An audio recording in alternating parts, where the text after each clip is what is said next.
Pues buenas tardes a todo el mundo. Vamos a empezar ya la presentación del libro. Antes de nada, quisiera primero de todo presentar a mi equipo. El equipo Raudive está como siempre a la vanguardia de la divulgación, de los temas del misterio, temas paranormales, enigmas históricos, crónica negra, criminología en la ciudad de Granada, ¿no? Llevamos unos 4 años trabajando en estos sectores y, como no, pienso que este libro que vamos a presentar esta tarde entraría en directo con nuestro tema de lo que son enigmas históricos, ¿no? Y paso a presentaros a su autor, ¿no?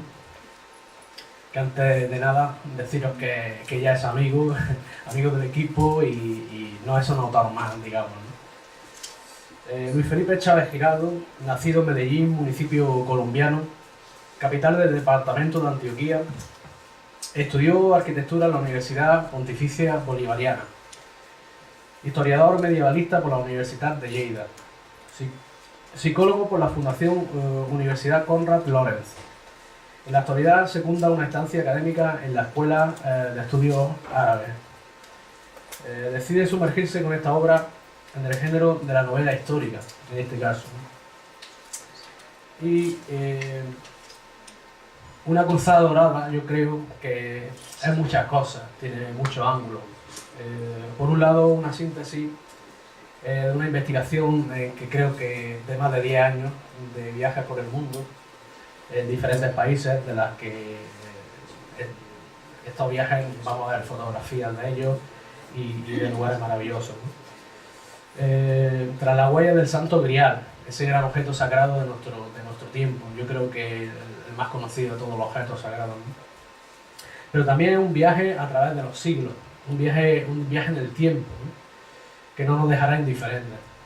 Posiblemente el arquitecto Girán nunca hubiera imaginado que su viaje, que comenzó en la Ciudad de la Luz, iba a terminar en la ciudad de la Alhambra, precisamente, o quizá en el lejano distrito colombiano de Santa Cruz de Mompox, del cual nos hablará el autor aquí presente, Luis Felipe, y de todos los misterios que encierra este extraño viaje apasionante y que nos va a transmitir esa energía a todos esta tarde, ¿no? Pero no seré yo el que cuente esta historia, por supuesto, y en el contexto que ocurre. Os paso directamente con nuestro amigo Luis Felipe y un aplauso para él.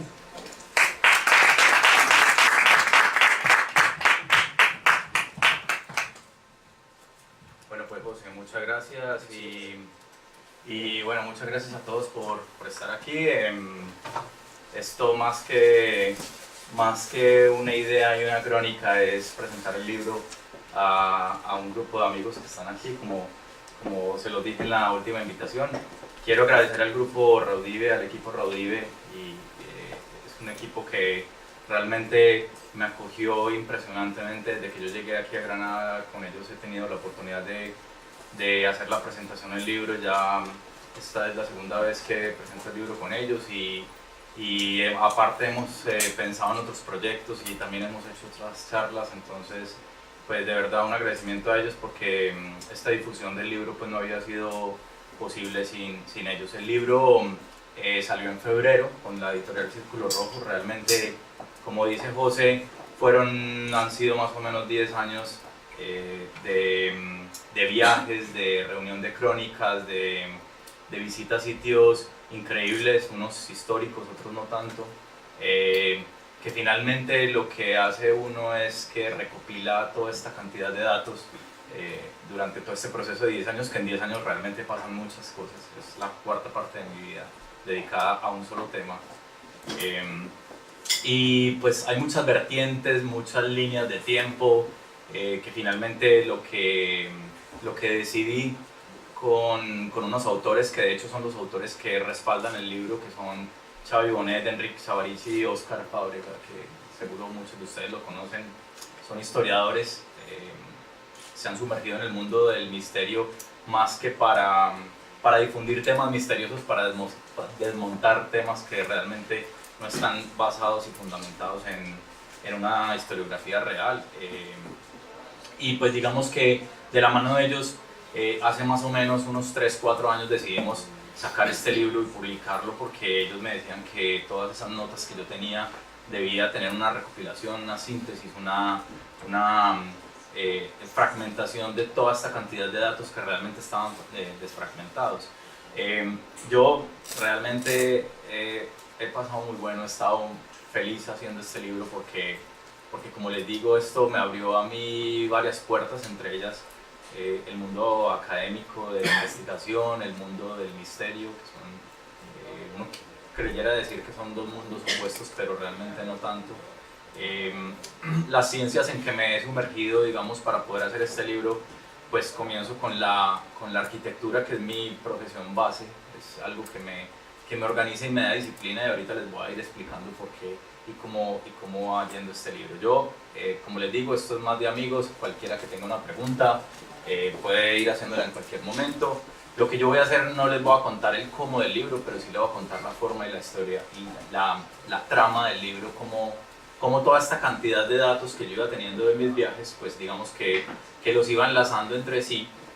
Y es que realmente fue ahí donde tuve que trabajar, porque realmente llegar a un sitio y tomar unas fotos y tener, digamos, un poco de conocimiento a la deriva, pues no sirven para escribir un libro. Yo lo que creo es que uno tiene que sentarse y es pensar el cómo escribe un libro. Yo nunca pensé que realmente iba a escribir un libro, de hecho ya comencé por el segundo en toda esta maravillosa estancia que llevo aquí en Granada, y con realmente gracias al apoyo de ustedes. Y bueno, sin más ni menos, voy a comenzar con la presentación. Es una presentación que, como les digo, va a explicar el qué, no el cómo, ¿sí? Y me voy a centrar en dar una serie de datos históricos, ¿sí? de una cronología y una línea, digamos, también espacial, que finalmente lo que yo hice fue enunciar un resultado e inventarme una historia, ¿sí? El libro ha tenido una difusión muy interesante en España. El libro, pues digamos que ha llegado inclusive a sitios que yo no pensé que iba a llegar. El libro lo han querido amigos y que han sido, digamos, como acompañantes de toda esta aventura. Gente que está por fuera de España, no es solamente en España, porque digamos que el grial pasa en un momento por España, pero es desde aquí donde llega a Colombia. Y finalmente el libro pues ha tenido una muy buena acogida en Colombia, digamos en América. Tuve la noticia hace más o menos unos 10 días que ya se habían vendido 200 copias del libro, y eso para mí fue wow. O sea, yo no pensé que esto iba a tener, digamos, una acogida. Obviamente los primeros que tienen el libro son los amigos, entonces, pero digamos, voy a comenzar esto con algo que siempre he comenzado cuando hago mi presentación. Yo soy colombiano, hablo español o castellano colombiano. Les pido disculpas si en algún momento hablo o digo alguna palabra o algún enunciado, alguna frase, alguna prosa que no esté dentro de lo español, porque me han pasado varias cosas y me he pasado varios eventos. Entonces quiero hacer el anuncio, por favor, si no entienden algo importante. Bueno, comencemos. Mi padre era un melómano, era una persona. Me voy a hacer como por acá, por si de pronto tengo que señalar algunas cosas, y voy a hablar un poquito más alto para que se pueda escuchar. Mi padre murió hace 2 años y me dejó un legado muy interesante, y era que mi padre era una persona demasiado cuestionadora. Él era economista y aparte también estudió administración, y se metió en el mundo de la interpretación musical, y eso me dejó un legado muy, muy bonito, porque me empezó a explicar que hay ciencias que le aportan a uno en la ciencia madre, es decir, digamos, esa simbiosis, ese camino donde uno tiene que llegar y decir, o me especializo por acá o realmente toco de pronto otras ciencias. Pues yo finalmente comencé a tocar otras ciencias, como lo dejó mi padre, y él tenía un cuestionamiento muy interesante, y es que él decía que la Tierra no giraba. No que la Tierra es plana, porque yo sé que ahí en este momento se está hablando mucho de este tema, pero mi papá decía que la Tierra no giraba, y realmente era muy interesante, porque él, dentro de su conocimiento, digamos, matemático y físico astronómico digamos, entusiasta, él lo que hacía era hacer sus ecuaciones y él medía el viento y él medía la posición y la forma de las nubes, él se pasaba observando, digamos, mucho y él sacaba sus ecuaciones. Que fueran o no ciertas, pues ya eso es otro tema, pero finalmente lo que me decía mi padre es que no se puede, digamos, quedarse con lo que el mundo le presenta a uno y con lo que la realidad le presenta a uno. Esto sumado a un tío que tengo, mi padre se llamaba Francisco Chávez, esto sumado a un tío que tengo que se llama Roberto Giraldo, que él tiene una teoría muy interesante porque él es un médico, creo que trabaja con bacterias y con virus. Hace mucho tiempo él se fue para Londres a estudiar en Londres y él pertenecía a un grupo político en Colombia que se llama el MOIR, Movimiento Obrero Independiente Revolucionario. Y él me dice que él ahí aprendió a decidir, es decir, él aprendió a tomar caminos que la gente no le daba, no por un término, digamos, revolucionario, sino por aprender más cosas. Resulta que mi tío dice que el SIDA no se transmite sexualmente. Él dice que el SIDA no es un virus como nos han llenado la cabeza muchas veces. ¿Por qué? Porque él dice que la gente que tiene SIDA es una palabra que se llama síndrome de inmunodeficiencia adquirida, como todos lo conocemos, o VIH. Es un bajonazo de defensa, ¿cierto? O sea, digamos que las defensas del cuerpo caen y la gente no se muere de SIDA, la gente se muere de gripa o si se cae y se raspa, pues entonces hay una muerte. Lo que pasa es que el cuerpo no es capaz de producir ese tipo de defensas. Entonces, él lleva trabajando más o menos unos 25, 30 años en esas teorías. Inclusive tuvo un congreso en la Organización Mundial de la Salud como del año, creo que fue en el 95-96, donde él debatió con Luc Montagnier, que fue el que dijo que existía un virus del SIDA. Esto que les estoy contando es ¿por qué? Porque él me ha insistido mucho en que uno primero no debe creer todo lo que le dicen a uno y segundo, que uno debe explorar y buscar otras ciencias que con toda seguridad va a ser el complemento, digamos, de la carrera de uno. Entonces, digamos que Roberto siempre me ha insistido en que hay otras líneas y hay otros elementos. Esto yo no estoy justificando otros estudios que he hecho, ¿sí? Pero ahora cuando les hable del libro se van a dar cuenta en qué momento empiezo a involucrar toda esta cantidad de teorías. Ahora, ¿qué sigue ahí? Lo que yo básicamente he aprendido en las tres ciencias que he estudiado, que es arquitectura, psicología e historia. En la arquitectura he aprendido que las cosas deben ser perennes o son perennes, ¿sí? Es decir, deben durar, deben buscar la perfección de la eternidad. En la psicología comencé a entender la diferencia entre el creer y el saber, porque, digamos, no sé si aquí hay psicólogos o psicoanalistas o psiquiatras, pero digamos en los procesos de la psicología que están basados en el comportamiento humano, ¿sí? Todos sabemos que realmente lo que estamos estudiando hoy en día, por ejemplo en la historia, ha sido monumentos y digamos espacios que han sido basados en la fe y en el creer, ¿sí? No prácticamente en el saber. Hay una frase de una película que yo discuto mucho y que me encanta hablar de ella, que se llama Eye Origin, que habla de los ojos y de la retina, y en ella discuten que los libros de la religión son basados en creencias y en teorías que no se pueden modificar, que son históricos, mientras que en los libros de las ciencias siempre hay una renovación y una innovación de esos libros, es decir, no hay un principio, digamos, importante para ellos. Entonces finalmente es el creer, el saber. Yo, digamos, en todo este tiempo le he sacado mucho provecho a ambos puntos, al creer y al saber.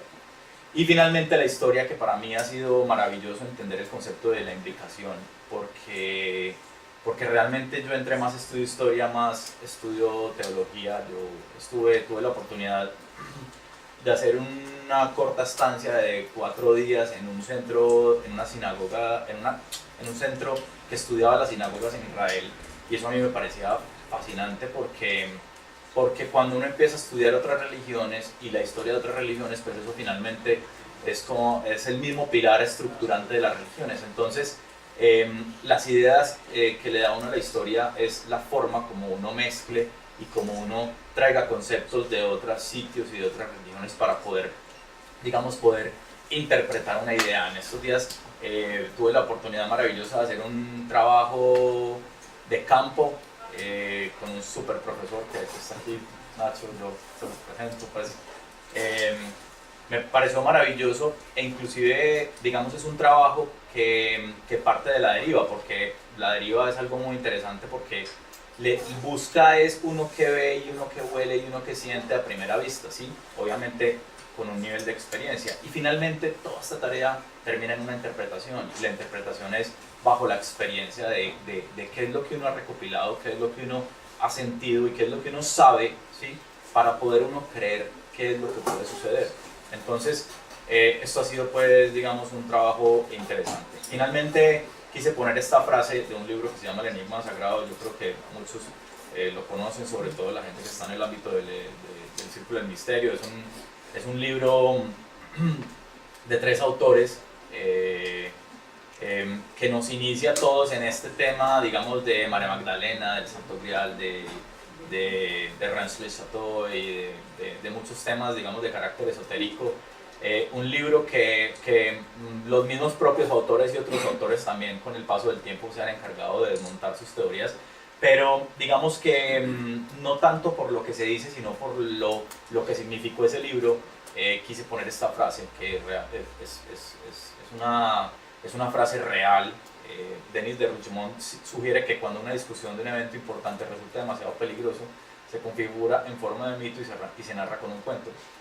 Hace 20 días, hace un mes que estuvimos en Almería en un congreso realizado por la editorial Guante Blanco, Círculo Rojo y Guante Blanco. Y tuvimos la oportunidad, pues, de conocer a Javier Sierra. Hablaba yo particularmente de esta frase con Javier y me decía, nos centramos y nos enfocamos en la palabra peligrosa, cuando un evento importante resulta demasiado peligroso, y lo peligroso resulta ser objetivo subjetivo, depende hacia dónde uno va a llegar. Entonces finalmente es un buen camino. Él me apoyó en esta línea de esta, digamos, parte paralela de mi vida en la que estoy escribiendo novela histórica. Y bueno, pues digamos que esto es el inicio, y esto se los quería comentar porque me parece importante que sepan desde dónde comenzó esta carrera con este proyecto que se llama Una Cruzada Dorada. Finalmente es la cruzada de un objeto que marca un panorama de la vida eterna, porque eso es lo que representa ese objeto. Más que el objeto es todo lo que en la historia y todo lo que se ha entremezclado e imbricado para que ese objeto exista en alguna parte. Y pues como yo soy de Colombia, pues él tenía que terminar en el país del Dorado. Entonces, pues digamos que 10 años desde que comencé a motivarme y a inspirarme en esta novela, porque no ha sido fácil mezclar, digamos, continentes, pueblos, castillos con espacios, con tumbas, con criptas, con mausoleos. No ha sido fácil entender cómo contextualmente puede uno llevar un objeto o puede llevar una dinastía de un momento a otro, y cómo ella puede perdurar hasta ahora. Yo no hablo del priorato de Sion, que obviamente ya saben todos hacia dónde van este tipo de cosas, pero sí lo que quiero es dejar un legado de algo que pudo realmente haber pasado. Es decir, digamos, el cuestionamiento, independiente de que tenga base fundamentada historiográfica o que esté descrita, para mí es muy claro que si hay una batalla y el rey no quiere que se escriba algo, pues simplemente pues escribe otra verdad o no lo escribe. Entonces, digamos, con esto he entendido muy fielmente que la verdad nadie la tiene, y que la interpretación y la suposición de muchas facetas de la historia la puede hacer cualquier persona.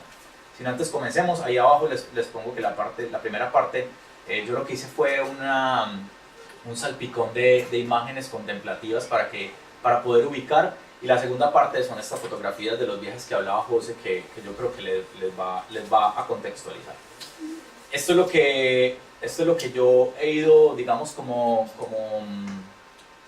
reconociendo. La Cruzada Dorada está realmente, digamos, en estos sitios, en toda Europa occidental, inclusive el norte de Europa, digamos, en una parte también en Turquía, en Grecia, también hay otra parte, digamos, en Oriente Medio, y pues obviamente se desarrolla, digamos, en ciertas partes acá. Ahora les voy a explicar digamos, por qué inclusive hasta Sudamérica llega. Entonces, lo primero que yo tenía que hacer era cómo unifico yo todo esto, porque yo no puedo pensar en un giro en ese sentido, ni en el otro sentido, ni en una linealidad. Es decir, yo tengo que pensar qué pasa en 1492 cuando se supone que hay una línea que pasa y sucede en Tordesillas y definen un umbral y que sigue pasando de ahí en adelante. Entonces, digamos que yo lo que hice fue que empecé a unir unos códigos y inventarme una red y todas eso bajarlo a una línea cronológica, ¿sí?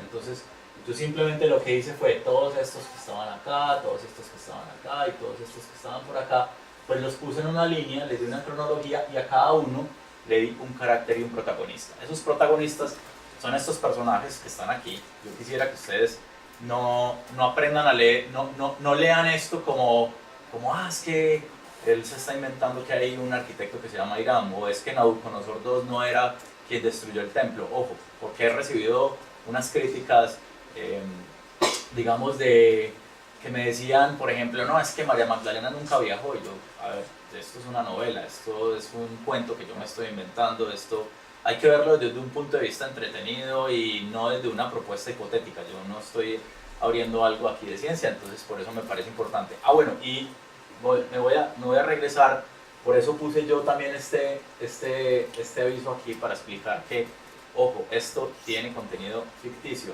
esto no tiene contenido histórico.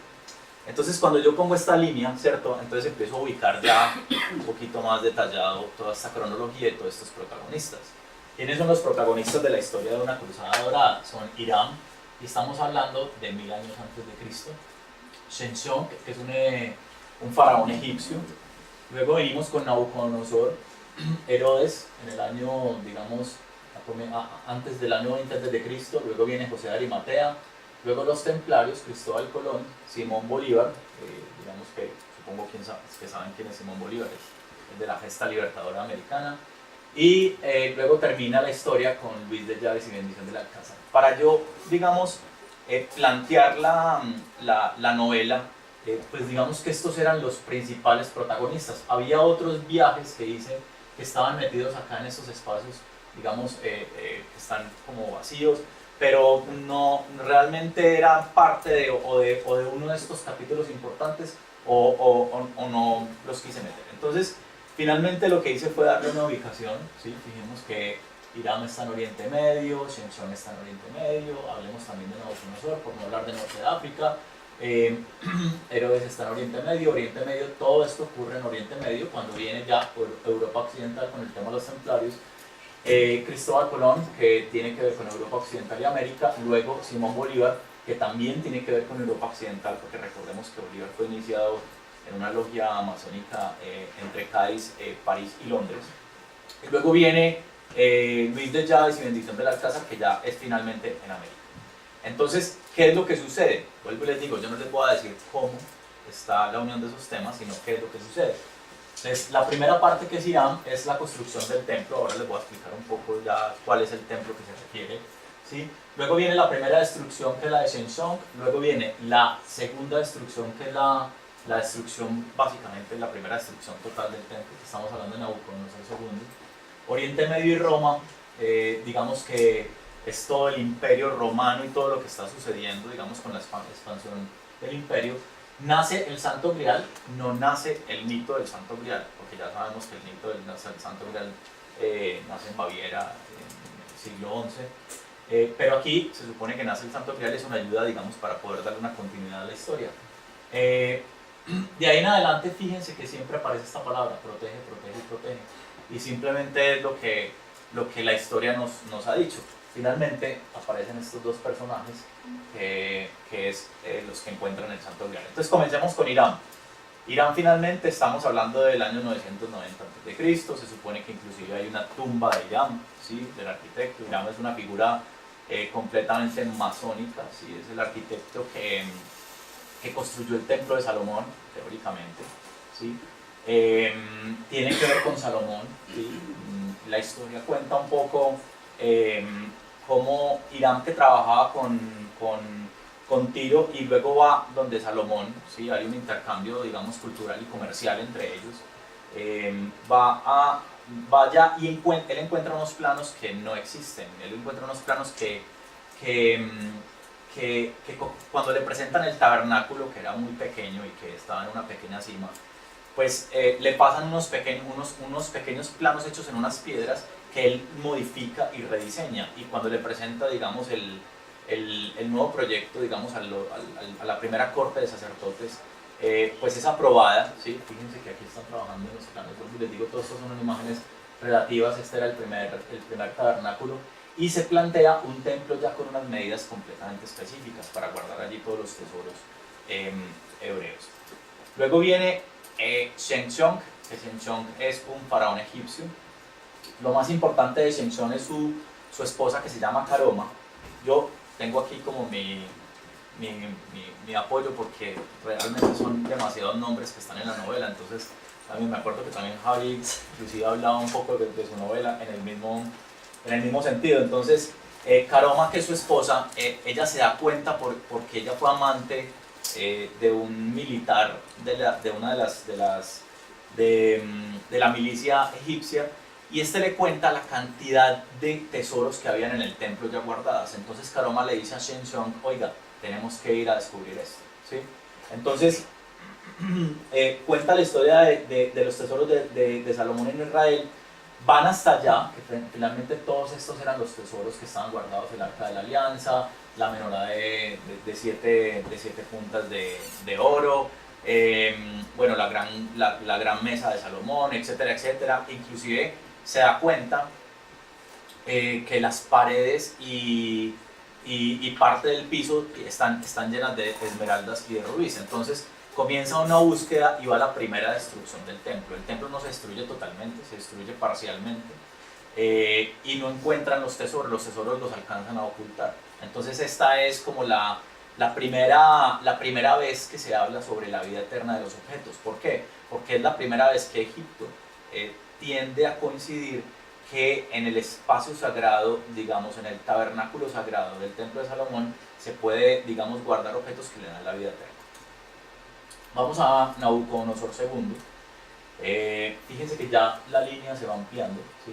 Digamos que va tomando, digamos, un recorrido específico. Estamos hablando del año 587 a.C. Estamos hablando también de la importancia de Ciaxares, que es la esposa y consejera de Nabucodonosor, porque es realmente la segunda vez que la esposa de un gran líder que se da cuenta de los templos, de los tesoros que están metidos en el templo. La época de Nabucodonosor, todos sabemos que goza de una riqueza impresionante. Se construyen puertas bastante importantes, llenas de muchos tesoros, los jardines colgantes, etcétera, etcétera, y la destrucción es total. Entonces, digamos que a forma de una estrategia militar, Nabucodonosor se hace por fuera de las murallas, ¿sí? No deja entrar ni deja salir absolutamente nada digamos, de víveres y de lo que la gente podía vivir, y continúa ese tema de los objetos de la vida eterna. Ahora pasamos a Herodes, que todos sabemos que Herodes, por culpa de los oráculos y de sus consejeros, pues comienza la famosa historia de la muerte de los inocentes. Entonces Herodes manda matar a todos los niños. Hay una clave para que no manden digamos, a matar, y está la famosa huida a Egipto de la familia. Entonces fíjense que ya hay una comunicación de esta línea directa. Vamos a ir viendo un poco más rápido esta línea directa con Roma, por tratarse del Imperio Romano. ¿Qué pasa con Herodes? Herodes, hay una parte importante, y es que Herodes duplica los tesoros que están guardados en el templo de Salomón, ¿sí? Y Herodes apoya el templo, la segunda, digamos, la renovación del templo como tal.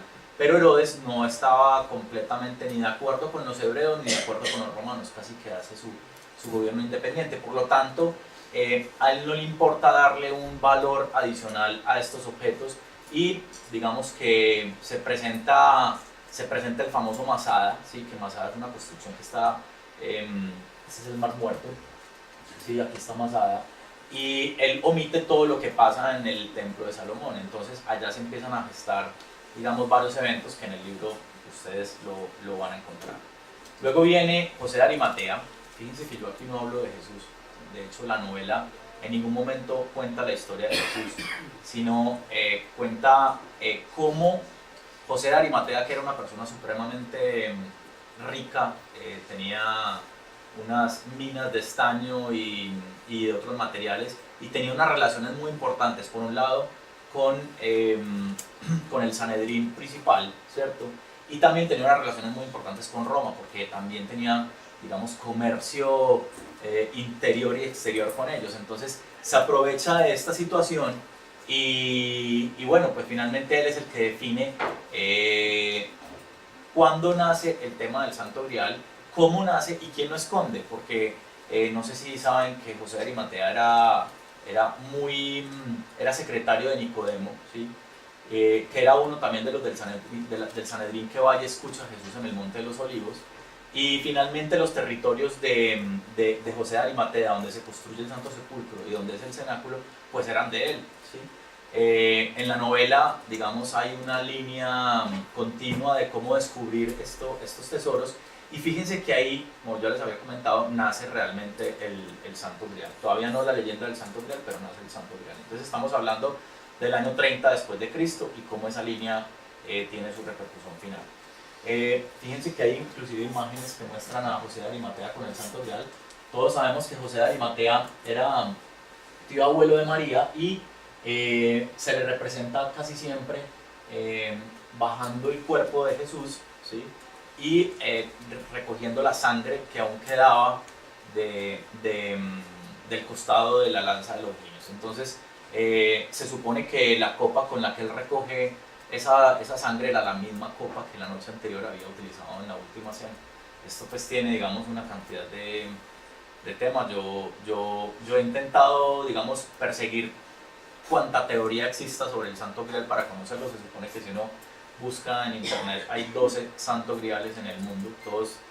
Todos quieren decir que todos son reales. De hecho, cuando fui a Roslin Chapel en Edimburgo, la iglesia de la capilla de los Sinclair, de la dinastía de los Sinclair, que pues finalmente aparece en el Código Da Vinci y hablan de ella, pero esa capilla tenía un mito muy importante, y es que en una de las columnas hay una columna que está completamente cuadrada y la otra que está completamente, digamos, rotada.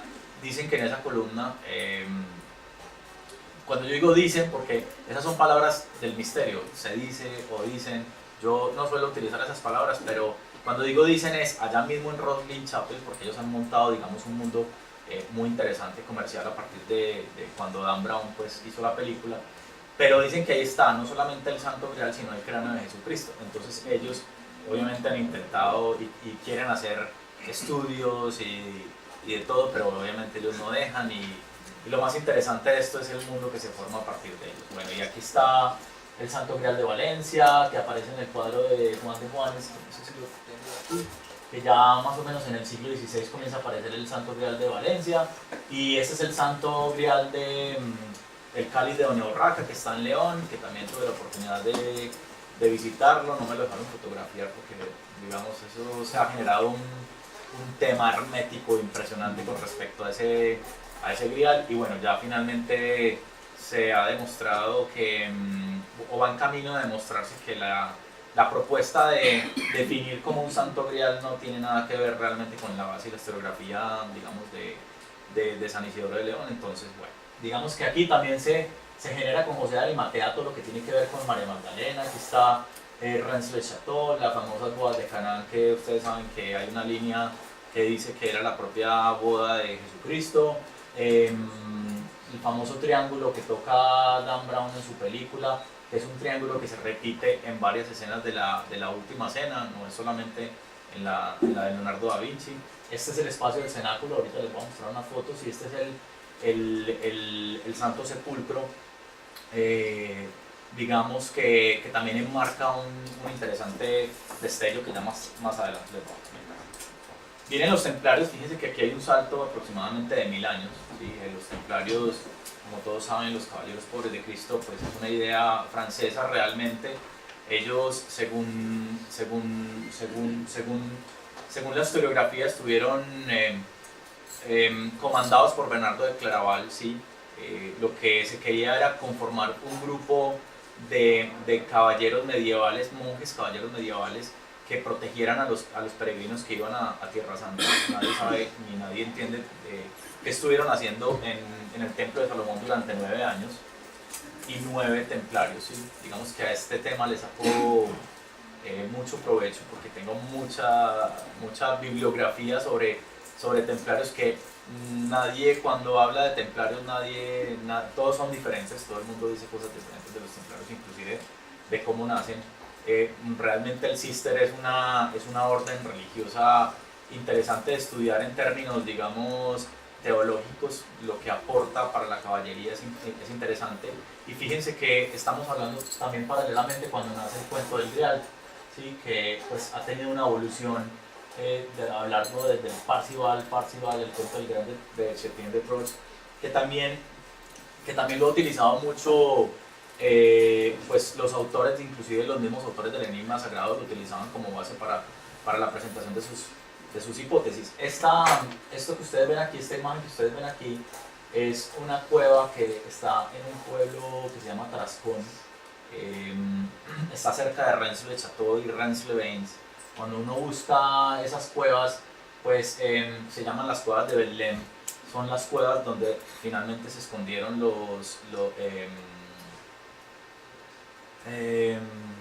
cátaros, ¿sí? Y hay una inserción de una piedra aquí pentagonal, que pues después se sabe que esto es un montaje, y que se supone estuvo Otto Rahn, que es el nazi al cual Hitler le encarga buscar el Santo Grial, etcétera, etcétera.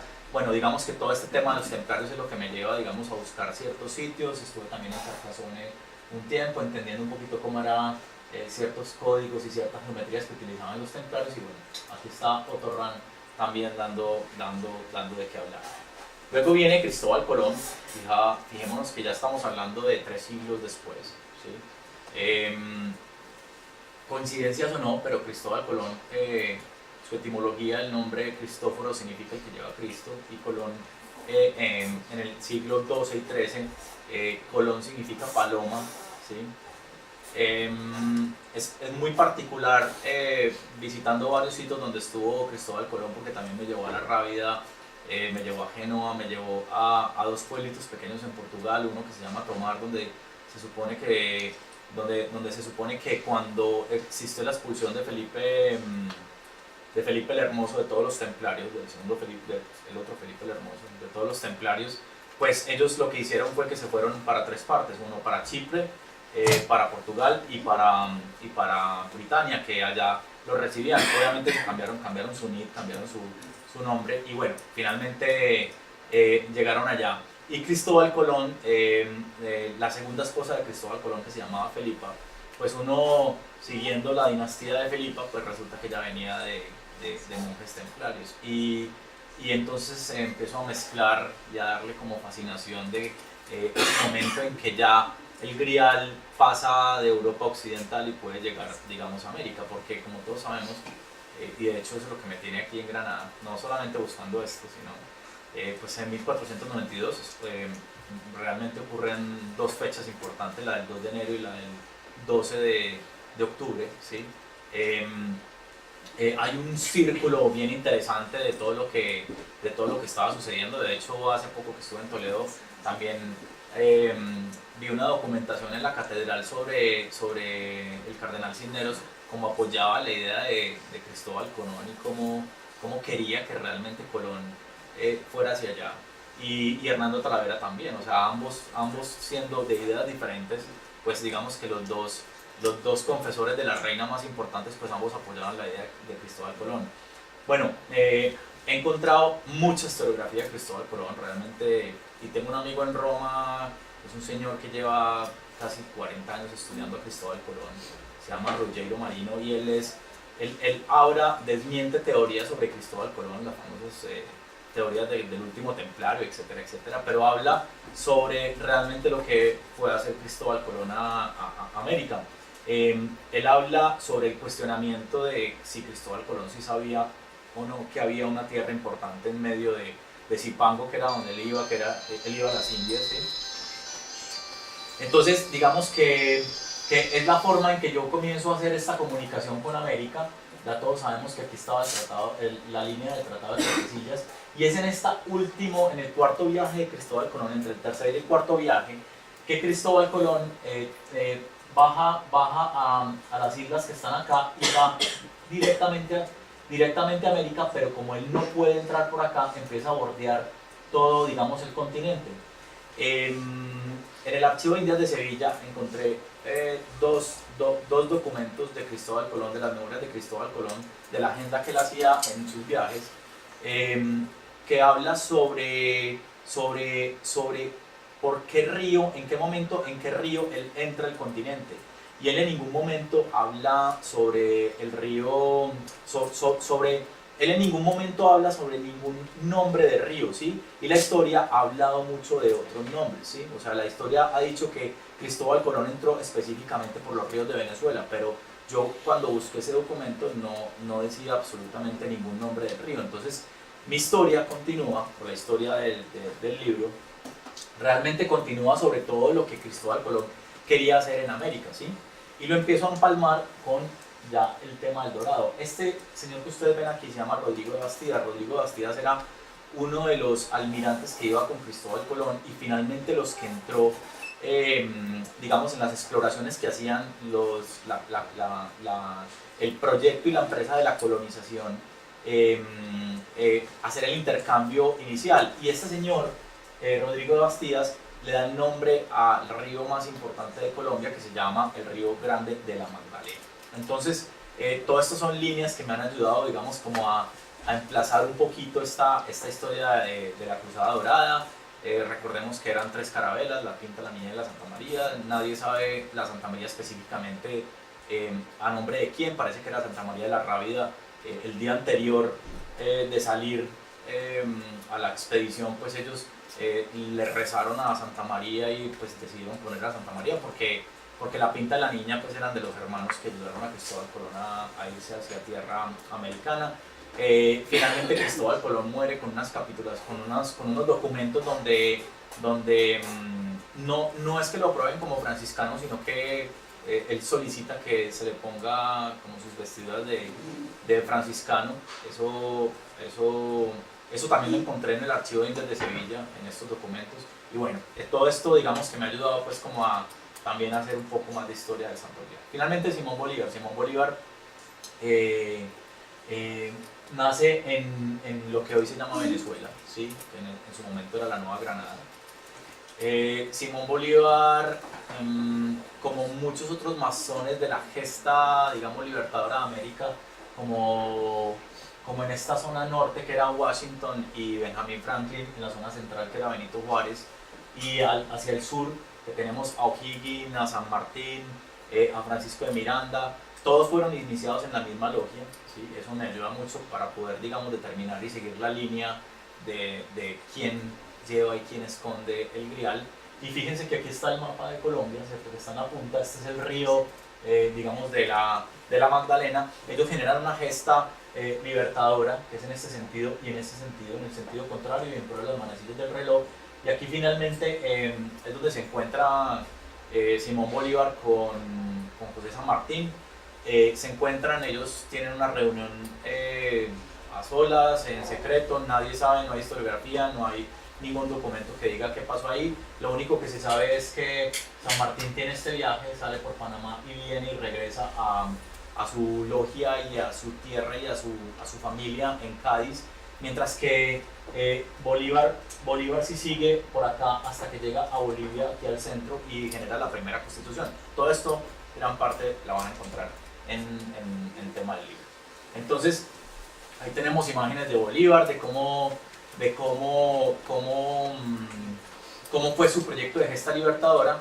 Y finalmente pues tenemos a unos protagonistas que son los que encuentran el grial de donde Bolívar había intentado buscarlo y por qué y cómo lo habían dejado en Colombia. Vuelvo y les digo que esto no les voy a contar básicamente el cómo hace la unión entre cada capítulo, pues porque tienen que leer la Cruzada Dorada. Finalmente el Grial se encuentra y es donde está en Colombia y lo tengo yo en mi casa en la biblioteca de Colombia. Estos son los viajes que les hablaba José, finalmente.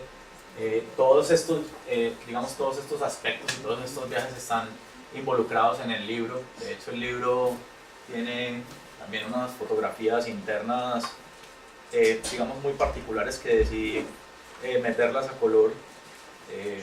Digamos que...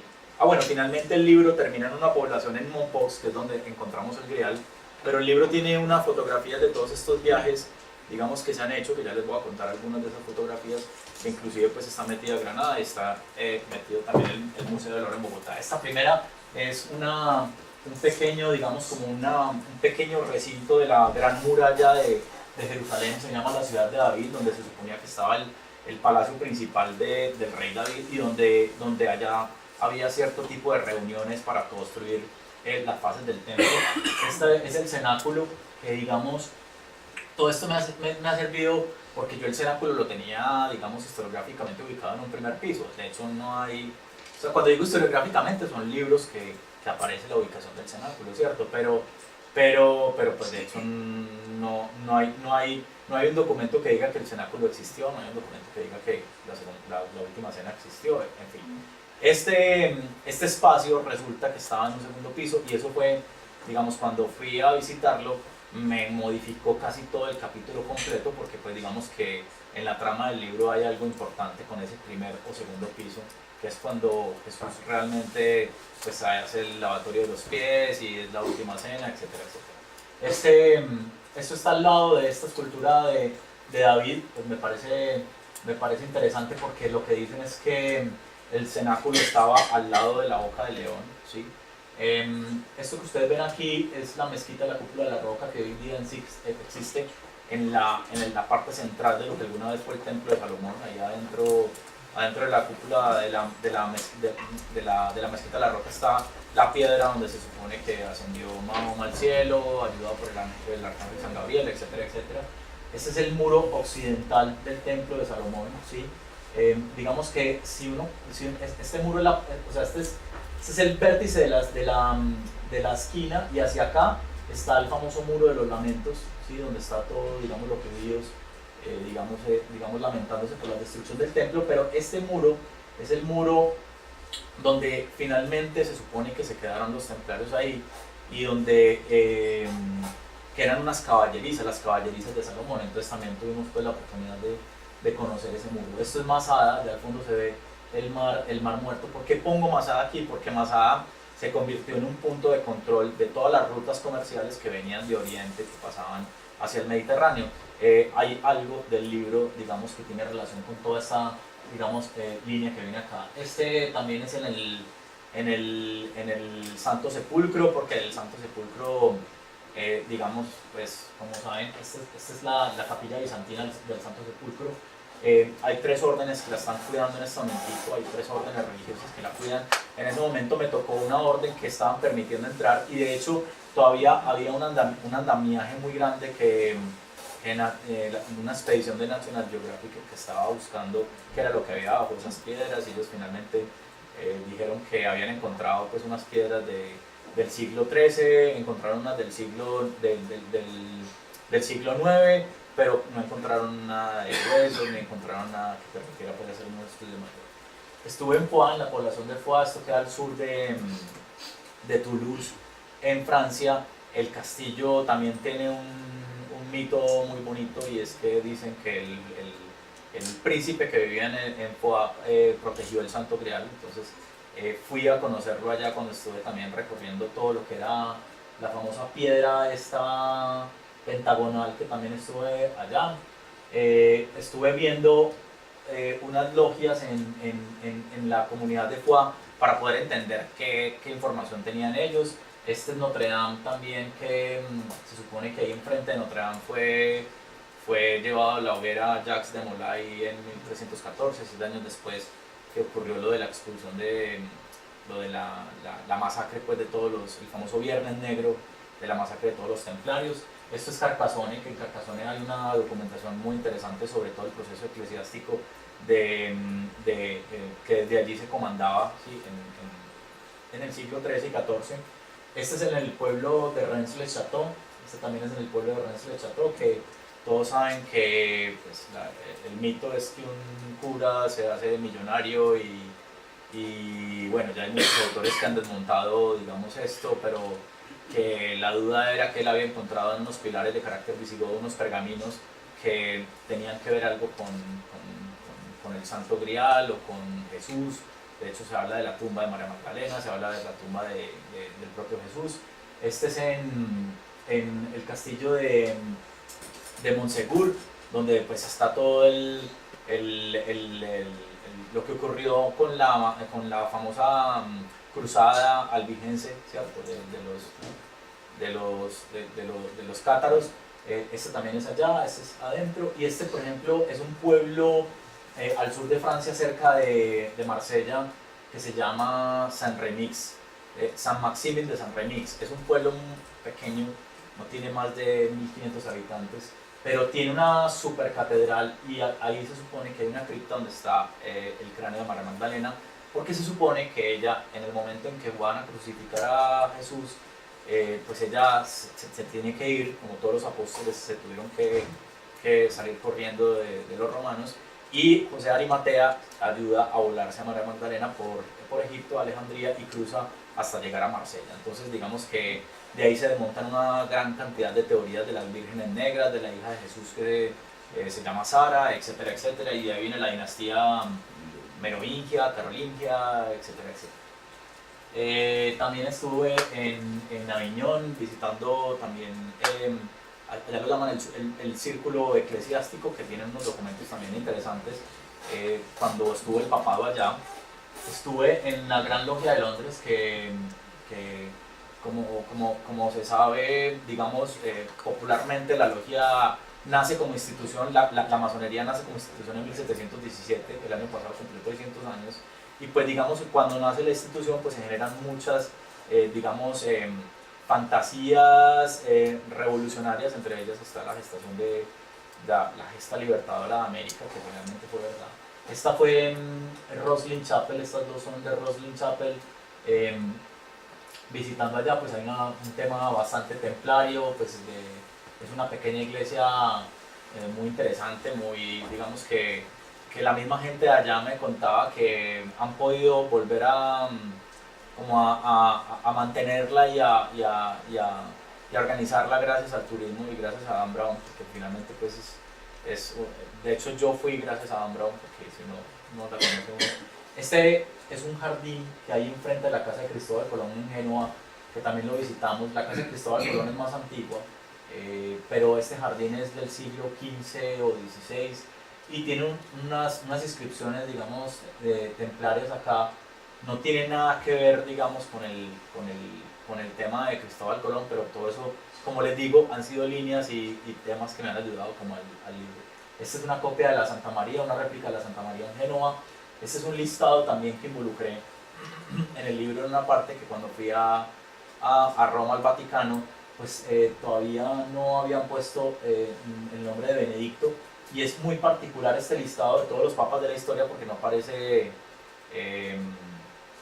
Clemente V, no está, o sea, es extraño, y se supone que él con Felipe el Hermoso se unieron para acabar con la orden del Temple. Entonces no aparece en ninguna parte y bueno, lo tengo ahí, entonces también me ayudó. Estos dos es el convento de Cristo en Tomar, que es un convento increíble porque está súper bien conservado. Es un convento octagonal, ¿sí? No es una nave rectangular, es bien particular. Es del siglo XIV. Bueno, también digamos que estuve allá visitando ese tema por todo lo que se supone que Cristóbal Colón, cuando Cristóbal Colón sale de Génova, él va a Francia a pedir que le ayuden con su proyecto, digamos, americano, y en Francia le dicen que no. Entonces él le dice al hermano que se quede ahí buscando más opciones, mientras que él va a España. Luego en España le dicen que no, luego va a Portugal y le dicen que no, luego vuelve a España. Es un tema que está pues muy mezclado con el tema de la Rábida, en fin. Esto es una pequeña finca que hay cerca del Palacio da Pena, también en Portugal. Se llama la Quinta de la Regaleira, también es un un tema muy interesante porque tiene unos pozos, esto es un pozo iniciático, tiene como 100 metros de altura ese pozo sobre la tierra y tiene unos jardines muy interesantes. Esta es la iglesia de San Juan Bautista en Tomar, tiene el campanario aparte de la iglesia, es bien particular, y es la iglesia de San Juan Bautista y María Magdalena, y en ciertas partes del suelo pues está lleno de tipología, de simbología con el Santo Grial. La gente lo ha ido haciendo, lo que pasa es que es como todo, la gente le va dando un particular valor, y en las baldosas uno encuentra líneas como esta copa y otras líneas como simbólicas, en fin. Bueno, más Portugal. Esto es Ceuta también, que estuve intentando seguir una línea de hacia dónde y cómo era la comunicación con el norte de África. Quise como visitar eso. Bueno, esto fue la ruta de Almorávides y Almohades, que la intentamos hacer hace como 3 años por toda Andalucía, visitando los pueblos blancos, etcétera, etcétera, en Málaga. Este es en Valencia, el Santo Grial de Valencia, que está metido en una gran urna. Este es en Córdoba, donde está una estatua una escultura de Colón con los Reyes Católicos. Esto es Palos de la Frontera, al occidente, y esta es la Rábida también. Estos 3 son la Rábida. Es un tema importante que hay de Colón en Huelva, bien interesante, con mucha simbología, que también me ayudó, digamos, como para meter en el libro. Aquí puse la tumba de Cristóbal Colón, que está en la Catedral de Sevilla, y bueno, la Giralda también aparece en la novela. Este es cuando tuve la oportunidad de ir la primera vez al Archivo de Indias de Sevilla. También relaciono, pues, digamos, todo lo que pasa en Granada, ¿cierto? Esta es la Capilla Real aquí en Granada, la Alhambra, bueno, San Isidoro de León aquí está. Aquí estoy yo también en Jaén. En Jaén hay un mito sobre un pequeño dragón, y de hecho todo el pueblo, digamos toda la ciudad está en torno a un tema bien bonito, bien interesante en el barrio que se llama, creo que es el barrio de María la Magdalena, y al final hay una pequeña fuente con un dragón que se supone custodió el Santo Grial. Esto no se alcanza a ver muy bien ahí, pero es en el castillo de Santa Catalina, que es también hay un mito, y es que ahí también estuvo protegido el Santo Grial, y hay un tema turístico ahí con el dragón que se supone que ayudó al Santo Grial. Y finalmente, también hace parte de todos estos viajes, pues todo el tema, digamos, transatlántico. Esto es en Venezuela. Cristóbal Colón custodiado por unos ángeles, Simón Bolívar custodiado por unos ángeles. Esto es en Santa Marta, en Santa Marta, en Colombia, que es donde muere Simón Bolívar. Santo Domingo también tenía un tema importante de la colonización, entre temas, digamos, de navegantes y piratas, y también Simón Bolívar. Y finalmente, pues ya algo muy colombiano, esto es, digamos, donde se supone que estuvo la leyenda del Dorado, ¿cierto? Esto tiene varias significancias. Pues está Guatavita, que fue después una represa que se inundó, y esta es la represa de Tominé, que pues digamos se va encontrando como el mismo tema. Esta represa es completamente circular, y hubo unos dragados, digamos, cortaron la montaña por una zona que aquí no se ve, cortaron la montaña para poder eliminar el agua y recoger todos los tesoros que había allí, como este que se llama el Poporo Quimbaya, que digamos eran todos temas de fascinación del oro. Y finalmente, esto es Mompox. Mompox es un pequeño pueblo que está en el centro de la cordillera de Colombia. Es debido a un cacique que se llamaba el cacique Mompoc, ¿sí? Que tuvo una muy buena relación con Rodrigo de Bastidas. Historiográficamente está documentado. Las mismas memorias de Rodrigo de Bastidas dice que él no quería, digamos, con él hacer lo que los otros, digamos, colonizadores estaban haciendo. Inclusive hay un sacerdote que se apellida de las Casas, que también deja unas memorias muy interesantes sobre la relación que tuvo Rodrigo Bastidas con este cacique, este indio Mompoc. Y esto es finalmente Monpós. Monpós es, es un pequeño pueblo, no tiene más de 5.000 habitantes, pero están todas las órdenes religiosas, están los franciscanos, están los jesuitas, están las carmelitas, las clarisas, hay como casi 120 entre conventos, monasterios e iglesias y temas muy interesantes también, entonces me ayudó, digamos, para poder, digamos, continuar con esta línea. Y está ubicado en un espacio topográfico que se llama el Bajo Momposino, entonces está sobre el río Grande de la Magdalena. Y eso es todo, espero que les haya gustado. Es un libro pequeño, es, como les digo, algo que transmite más una pasión que un planteamiento de una hipótesis o una propuesta, digamos, historiográfica. Es para que se lo lean un fin de semana y listo.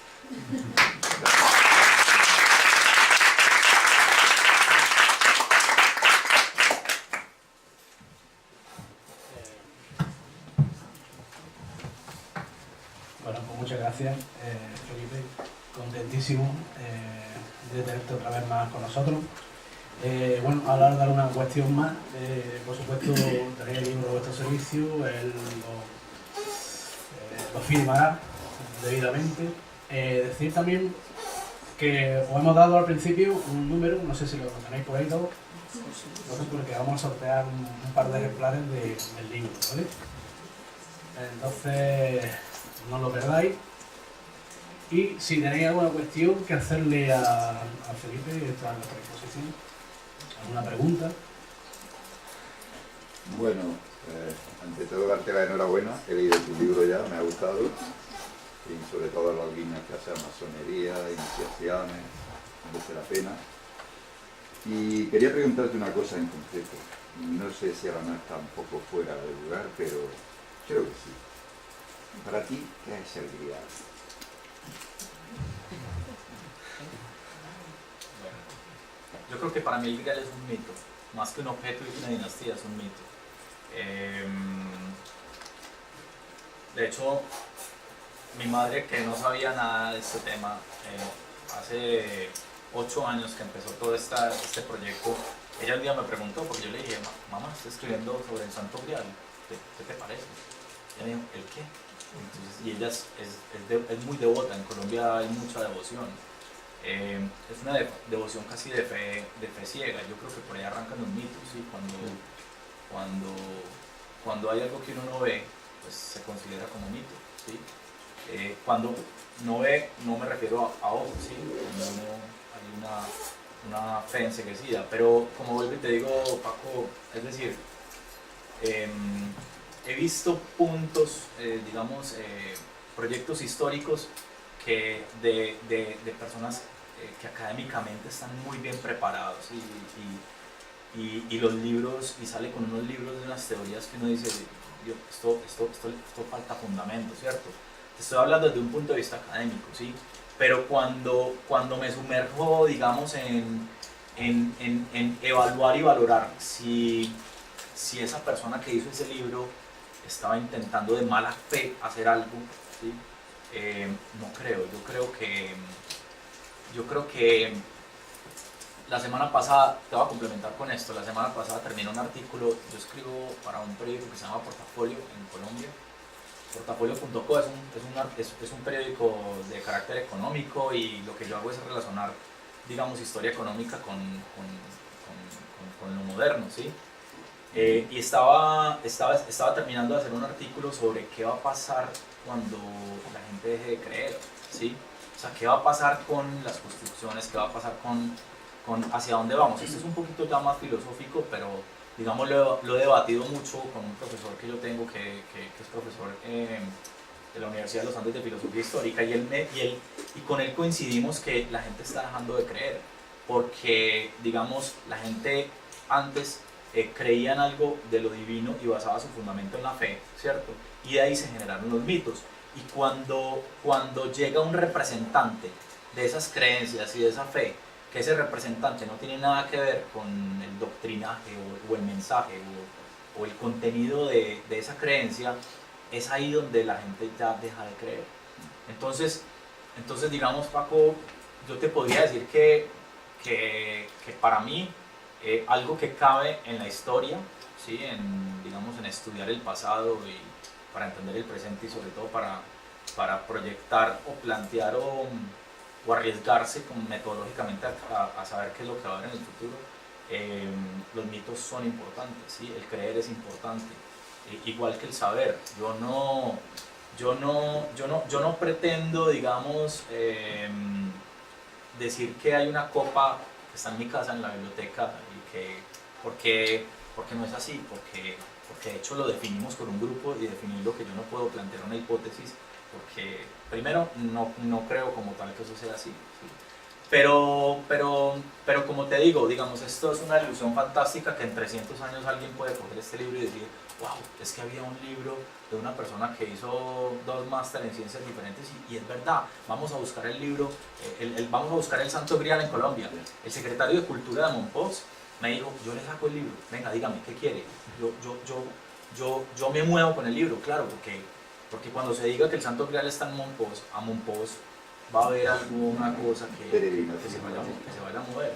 Mire, Paco, en Colombia hay un pueblo que se llama Jericó, que está en el departamento de Antioquia, cerca de Medellín, donde yo nací. Y Jericó no era nada, era un pueblucho de nada, ¿sí? Digamos, en la historia ha tenido ciertos temas comerciales, pero nada. Y se canonizó una monja, se llama la Madre Laura, ¿sí? Y ella ya es santa. Comienza el tema de las reliquias, ¿sí? Pues que reliquias, digamos, desde muchos puntos de vista que utilizó, que perteneció a ella, la casa, el primer vestido, y también reliquias, digamos, del cuerpo, ¿sí? Entonces, de hecho, yo recuerdo que había unos aretes, los primeros aretes con sangre todavía de ella, y eso estaba en una urna.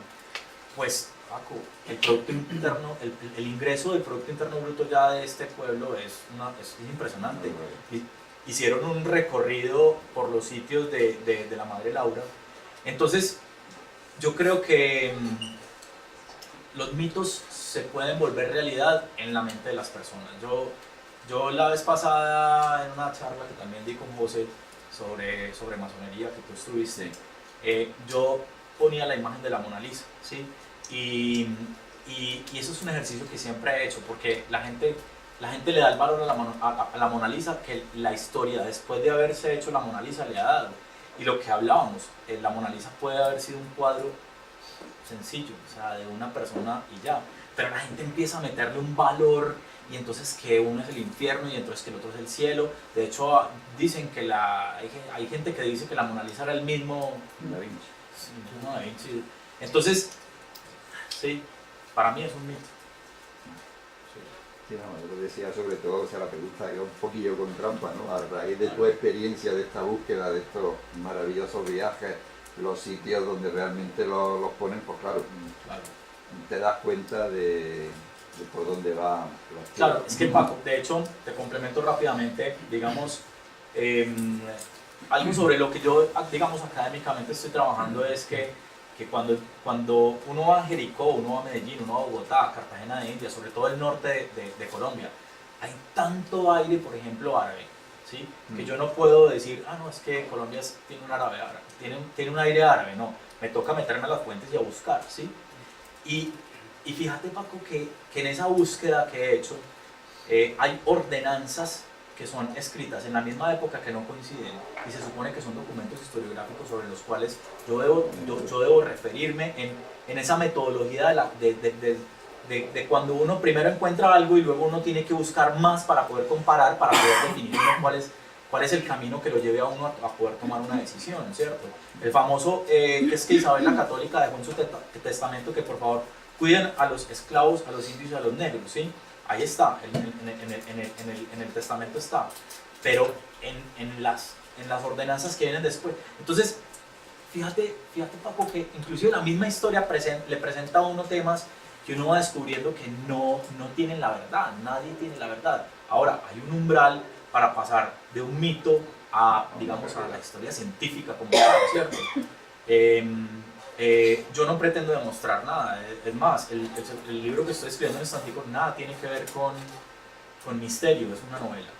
Es una novela, porque, vuelvo y te digo, yo disfruto de escribir, ¿sí? Y me demoré 10 años escribiendo, espero que la novela no me vaya a demorar 10 años escribiendo, pero es una novela que ya llevo 300 páginas y es otra cosa diferente porque mezclo simplemente las religiones donde me he sumergido con la arquitectura y cómo el medioevo me ayuda a entender otro tipo de cosas, ¿sí? Que por cierto, tendrás que avisarme cuando la saques. Claro que sí. El tema es súper interesante, mezclar la arquitectura y más si le da un tufillo masónico. Claro. Está bien. No sé por qué dice eso, ¿no? Bueno. Una pregunta un poco, ¿qué tiempo te queda todavía aquí? Yo estoy hasta el 12 de mayo. 12 de mayo tengo unas salidas, digamos, como en este lapso que me queda, pero ya el 12 de mayo me regreso a Colombia. Me imagino que volverás, ¿no? Sí, eso espero. Nos va a dejar. Esa pregunta me la hicieron ahorita y bueno, eso espero. Lo que pasa es que, bueno, hay que trabajar. Claro. Esta tarde echar este ratito con nosotros y bueno, pudiendo estar haciendo las cosas por ahí. Pues muchísimas gracias por estar aquí. Y un aplauso para él, que es el protagonista.